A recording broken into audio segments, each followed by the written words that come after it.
मंत्री जी का एक कार्यक्रम लग गया था झांसी के लोगों के लिए। हमने प्रधानमंत्री स्वर्णदीप योजना की जो शुभारंभ किया गया था, उसमें झांसी को भी उन्होंने चिन्हित रख रखा था, तो सब जनप्रतिनिधियों को वहां पे बैठना पड़ा। आज विजयदशमी के बाद के पर्व पे आप सबको बहुत बहुत हार्दिक शुभकामनाएं।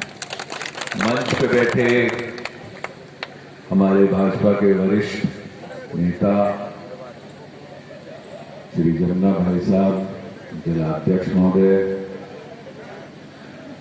डीएम साहब, सीडीओ साहब, अतुल अग्रवाल जी, त्रिपाठी जी, सरोज दीदी आई हुई है दूर से, पूर्व विधायक प्रयागलाल जी, मंडल अध्यक्ष चंद्रशेखर जी, श्रीवास डॉक्टर साहब नमस्कार, और जितने भी हमारे लोग आए हुए हैं भाजपा से और विशेष रूप से यहाँ के सारे लोगों को मेरा फिर से एक बार प्रणाम। पहले तो हम लोग सोचते थे ऐसे ही चले जाएं आपके पास धन्यवाद करने, फिर ये लगने लगा कि अगर जनचौपाल लगती है, आपकी समस्याएं आपके द्वार ही सुनने को मौका मिलता है। विशेष रूप से ये योगी जी की सरकार है और योगी जी हर बार यही सोचते हैं कि मैं अपने प्रदेशवासियों में जो सबसे दूर विकसित अंत रेखे हिसाब से जो लोग दूर दरार एरिया में रहते हैं, उनकी सहायता कैसे की जाए। आज मैं आपको कुछ आंकड़े सुनाता हूं जो प्रधानमंत्री जी ने हम सबको सुनाए। आत्मनिर्भर भारत की बात चल रही है बहुत दिन से। इसमें सबसे महत्वपूर्ण चीज ये रही कि 25 लाख लोगों ने, रेहड़ी वाले, जो छोटा सा ठेला लगाता है, जो मेरी बहन सिलाई मशीन चलाती हैं, 25 लाख लोगों ने हिंदुस्तान भर में 10,000 रुपए के लोन के लिए बोला और बैंक इनके द्वार खुद चल के आए, जिसमें से 12 लाख लोगों को लॉकडाउन में ही पैसे पहुंच गए हैं। उत्तर प्रदेश ने तो उसमें रिकॉर्ड कायम किया। 7 लाख अर्जियों में 6 लाख लोगों के आवेदन स्वीकार हो चुके हैं, जिसमें से 4.5 लाख लोगों को पैसे मिले हैं। और ये इतनी बड़ी सुविधा है कि बैंक आपके घर आता है, आप बैंक के पास नहीं जाने की जरूरत है। अगर आपका रजिस्ट्रेशन है, आप किसी को बोलिए, पैसे आपके खाते में मिलते हैं।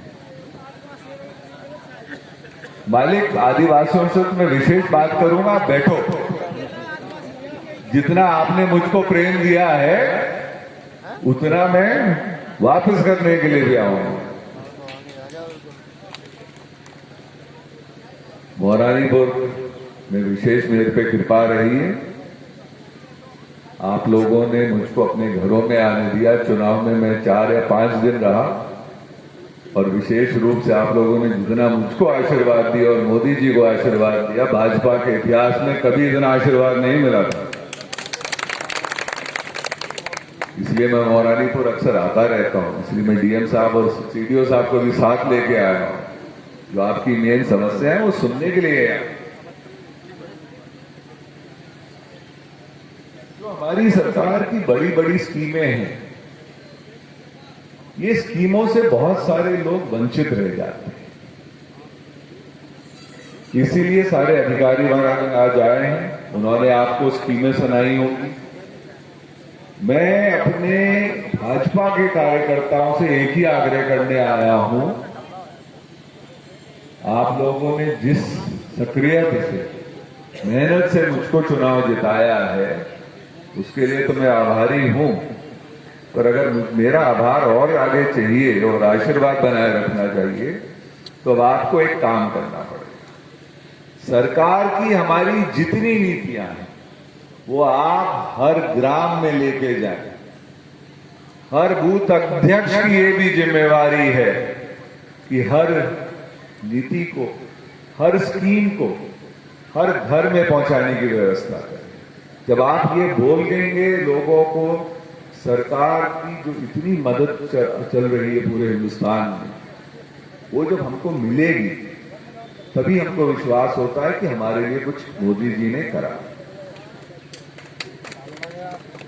आज आयुष्मान कार्ड है, अंत्योदय कार्ड है, श्रम योजना है, बीमा योजना है, गरीब कल्याण योजना है, उसके अलावा सभी को राशन मिल रहा है। और मोदी जी चाहते हैं कि हर गरीब की हम किसी ना किसी तरीके से मदद करें। कभी हमने सोचा था कि हमको घर मिलेंगे? मिले ना। कभी हमने सोचा था कि इतने दोनों फ्री राशन मिलेगा? मिला। कभी हमने सोचा था कि कभी फ्री गैस मिलेगी? जब पूरा देश बंद होगा तब आपको फ्री गैस की सुविधा। लोगों ने मजाक उड़ाया जब मोदी जी ने कहा कि हर हिंदुस्तानी का बैंक का खाता होना चाहिए। आलोचना ये की गई कि हिंदुस्तानी बैंक नहीं कर सकता, वो कैसे जाए। आज जन धन खातों में आपके पैसे आते हैं कि नहीं आते? आते हैं ना।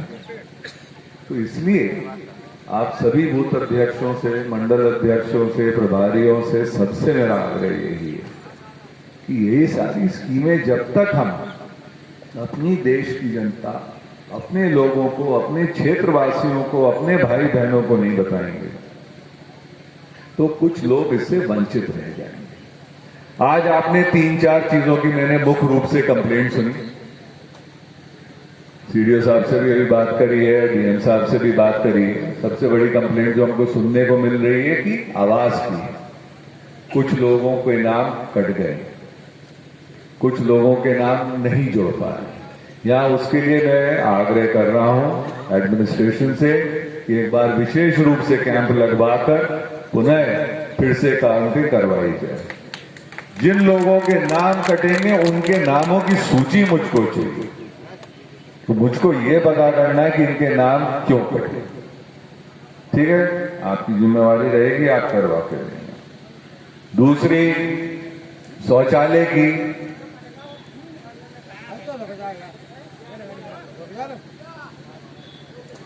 शौचालय के बारे में कंप्लेंट आई है कि साहब शौचालय सबके नहीं बने। शौचालय तो भैया सभी के बने। जिसके शौचालय नहीं बने,